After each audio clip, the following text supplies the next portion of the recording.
हमारे साथ श्री रघुनाथ तो किस बात की चिंता, हमारे साथ श्री रघुनाथ तो किस बात की चिंता। शरण में रख दिया जब माथ तो किस बात की चिंता। हरे कृष्णा। सभी को सादर प्रणाम। ओम अज्ञानतिमिरन्धस्य ज्ञानाञ्जनशलाकया चक्षुरुन्मीलितमेन तस्मै श्रीगुरुवे नमः। नमो विष्णुपादाय कृष्णपृष्ठाय भूतले श्रीमते भक्तिवेदान्त स्वामिनीति नाम्ने। नमस्ते सरस्वते देवी गौरवाणी प्रचारिणे निर्विशेष शून्यवादी पाश्चात्यदेशतारिणे।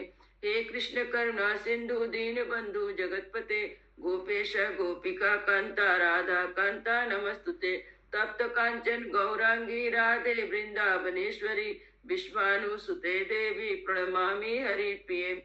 हरे कृष्णा कृष्णा कृष्णा हरे हरे, हरे राम राम राम हरे हरे। शिला प्रभुपाद की जय। रामं लक्ष्मण पूर्वजं रघुवरं सीतापति सुंदरम काकुत्स्थं करुणामयं गुणनिधिं विप्रप्रियं धार्मिकं राजेन्द्रं सत्यसन्धं दशरथतनयं श्यामलं शान्तमूर्ति वन्दे लोकाभिरामं रघुकुलतिलकं राघवं रावणारे। दक्षिणे लक्ष्मणो धन्वी वामतो जानकी शुभा पुरतो मारुति यस्या तं नमामि रघुत्तमम्। रामाय रामचन्द्राय रामभद्राय वेदसे रघुनाथाय नाथाय सीताय पतये नमः। सियावर रामचंद्र की जय, पवन सुत हनुमान की जय, वाल्मीकि रामायण की जय। आज पाठ है 39वां अध्याय का पाठ है, और जो 48वां अध्याय है उसमें प्रसंग चल रहा था कि विश्वामित्र ने अब दूसरा प्रसंग सुनाया। पहला तो था कार्तिक जी का प्रसंग था, कैसे उनका जन्म हुआ। उसके बाद दूसरा प्रसंग इस प्रकार कहा, विश्वामित्र जी ने कहा कि बहुत पहले की बात है, राम जी हे वीर, राम जी को वीर संबोधित करते हुए कहते हैं, वीर सुनो, बहुत पहले की बात है, अयोध्या में सगर नाम से एक प्रसिद्ध राजा राज करते थे। अभी तो दशरथ जी राज कर रहे हैं, इसके पहले का बता रहे हैं कि बहुत पहले सगर नाम के राजा यहाँ पे राज करते थे। उनको कोई पुत्र नहीं था, वो पुत्र प्राप्ति के लिए उत्सुक रहते थे। तब उन्होंने अपनी पत्नी के साथ, उनकी 2 पत्नियां थी, एक पत्नी केसनी और दूसरी पत्नी थी सुमिति। तो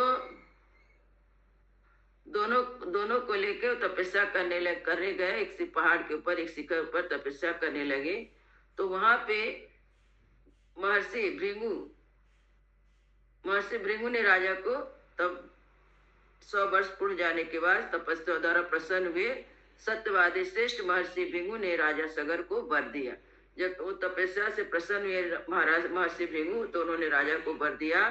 कहा, न नरेश, तुम्हें बहुत से पुत्रों की प्राप्ति होगी। बोले तुम्हें बहुत पुत्र प्राप्त होंगे, और जो कि संसार में अनुपम कीर्ति तुम पर प्राप्त करोगे। तो उनकी 2 पत्नियां थी। बोले कि एक पत्नी से तो एक ही होगा, और एक पत्नी से 60,000 पुत्र उत्पन्न होंगे। तब दोनों पत्नियां जो थी हाथ जोड़ के पूछती हैं मुनि से कि ऋषिवर, किस रानी के एक पुत्र होगा और किसको कौन बहुत सी की जननी होगी, तो मैं यह सुनना चाहती हूँ। तो ये कहने पर तब उन दोनों की बात सुनकर परमात्मा धर्मात्मा भृगु ने उत्तम वाणी से कहा, देवियों, तुम लोग यहाँ अपनी इच्छा प्रकट करो। तुमको किसको एक चाहिए और किसको बहुत सारा चाहिए, इच्छा प्रकट करो। इन दोनों वरों में से किस वर को कौन सी रानी ग्रहण करना चाहती है, इन दोनों वरों में से कौन ग्रहण करना चाहती। तब रघुनंदन श्री राम फिर विश्वामित्र श्री राम जी को संबोधित करते हुए कहते हैं, रघुनंदन श्री राम, मुनि क्या वचन सुनकर केसनी ने राजा सगर के समीप वंश चलाने वाले एक ही पुत्र का वरण किया। बड़ी रानी थी, उन्होंने एक पुत्र का वरण किया कि मुझे एक ही पुत्र चाहिए जो आगे वंश को चलाएगा। और दूसरी रानी जो थी, गरुड़ की बहन सुमति जो थी, उसने कहा मुझे 60,000 पुत्रों का वर प्राप्त किया, दूसरी रानी थी, वो 60,000 पुत्र हो, ऐसा उन्होंने भृगु महर्षि से वर प्राप्त किया। रानियों सहित राजा सगर ने महर्षि की परिक्रमा करके उनके चरणों में मस्तक झुकाया और अपने नगर को प्रस्थान किए, क्योंकि तपस्या करने गए थे, तपस्या, और उसके बाद वापस आ गए। रानी केसनी ने असमंजस, उनका एक पुत्र जो उनको हुआ उसका नाम असमंजस रखा गया, और जो छोटी रानी थी सुमिति, उसे तुम्बी के आकार का एक गर्भ पिंड उत्पन्न किया, एक गर्भ का पिंड एक उत्पन्न किया, और उस पिंड में से 60,000 बच्चे, छोटे छोटे 60,000 बालक निकले, और इसको घी के घड़े में रख दिया गया और वहीं से उनका पोषण होने लगा। उसके बाद वो बड़े होते हैं, सबको 60,000 घी के घड़े में रखा गया, क्योंकि बहुत तो छोटे थे, और इस प्रकार धीरे धीरे वो बड़े हुए। अब राजा जो थे, तो राजा का जो पुत्र, जो पहली रानी का पुत्र था असमंजस, वो बहुत ही दुष्ट था। वो क्या करता था, नगर के बच्चों को, जो उनके राज में बच्चे रहते थे, उनको पकड़ के ले जाता, खेलने के बहाने से ले जाता, चलो खेलने चलेंगे, और ले जाके उनको सरजू नदी में, वहाँ सरजू नदी या नदी में डुबा देता था। यह देख, और हंसता था, वो डूबते तो हंसता था। तो यह देखकर उसके पिता ने क्या किया, इसको राज्य से, अपने पुत्र, बड़े पुत्र को, बड़ी रानी का पुत्र था, उसको राज्य से बाहर निकाल दिया कि तुम इस राज्य में नहीं रहोगे। फिर असमंजस का पुत्र हुआ अंशुमान, फिर वो दूसरे नगर में चला गया, फिर वहां अपना शादी ब्याह किया। उसका एक पुत्र हुआ अंशुमान, वह बहुत ही अच्छा था और बहुत मधुर बोलने वाला था और लोगों में बड़ा प्रिय था, लोग उसको बहुत पसंद करते थे। तो एक दिन महाराज सगर के मन में आया कि मैं एक यज्ञ करूं, ऐसा उन्होंने विचार किया। ये अध्याय यहीं तक है, इसके बाद आज का अध्याय हम पढ़ेंगे। 49 सर्गा।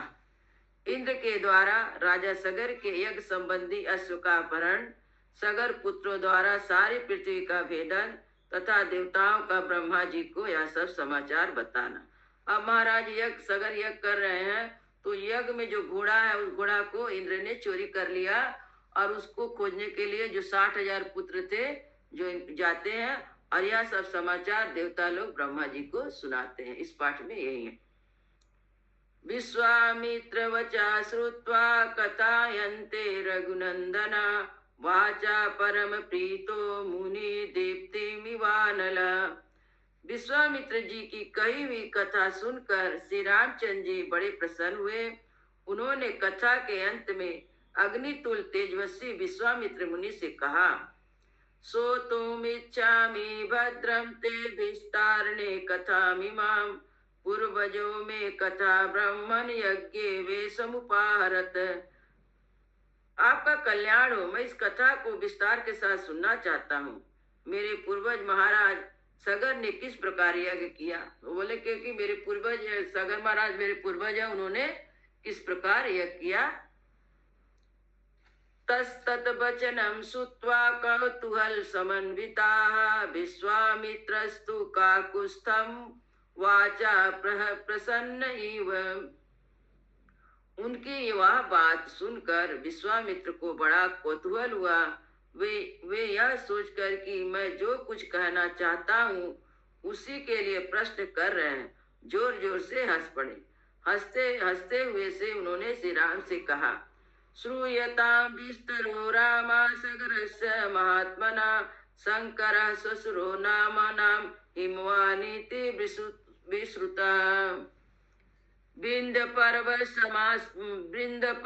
समास साध्या निरीचे परस्परम, तयो मध्य संभवत यज्ञ सा पुरुषोत्तमा। विश्वामित्र कहते हैं, राम तुम महात्मा सगर के यज्ञ का विस्तार पूर्वक वर्णन सुनो।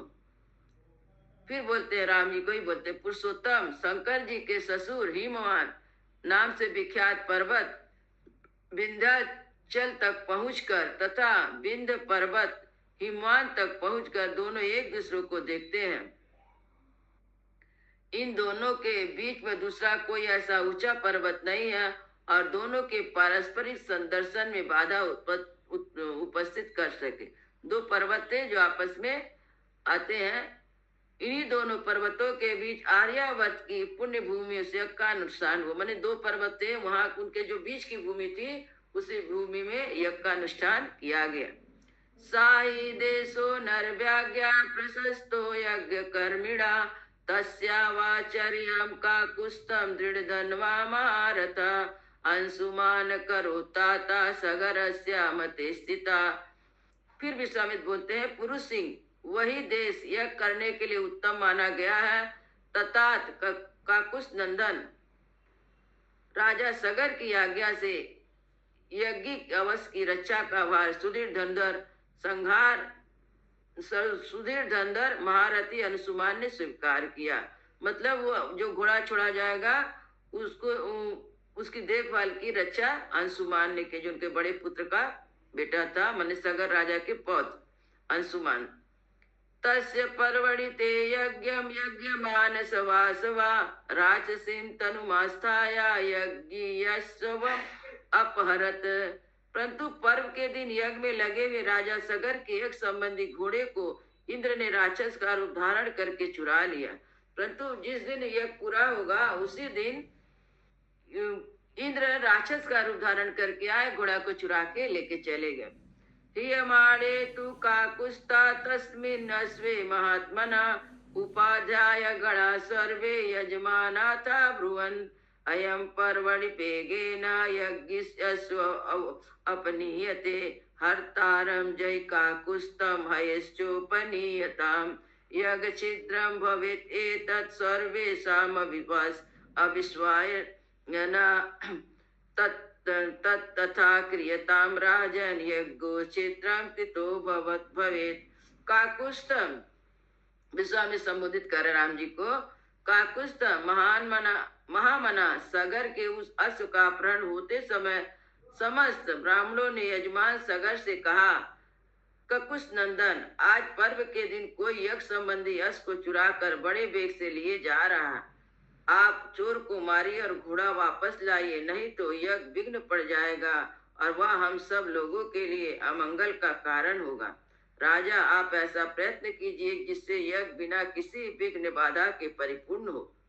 सोपाध्या वचा सुत्वा तस्मिन् सदसि पार्थिवा यष्टिं पुत्र सहस्राणि षष्टिं पुत्र सहस्राणि वाक्यमेतत् वाच च गति पुत्रं न पश्यामि रक्षसां पुरुषर्षभा मंत्रपूते महाभागे ही आस्थितो ही महाकृतु।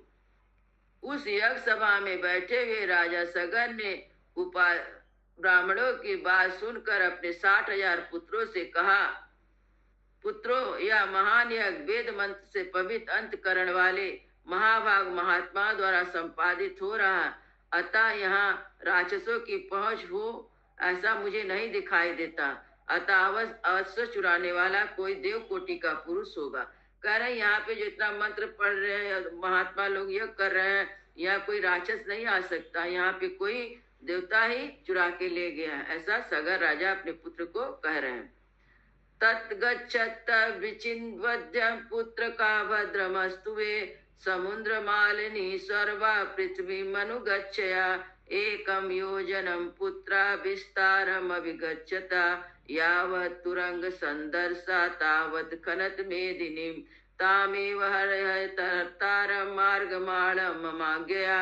अतः पुत्रो तुम लोग जाओ और घोड़े की खोज करो, तुम्हारा कल्याण हो। समुद्र से घिरी हुई इस सारी पृथ्वी को छान डालो, एक एक योजन विस्तृत भूमि को बांटकर उसका चप्पा चप्पा देख डालो।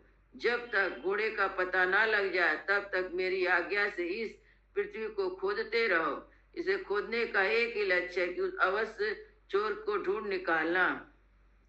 दीक्षितम पौत्र सहितम सोपाध्या गणस्त्वम इयम स्थापयामि भद्रम यावत् तुरग दर्शनम।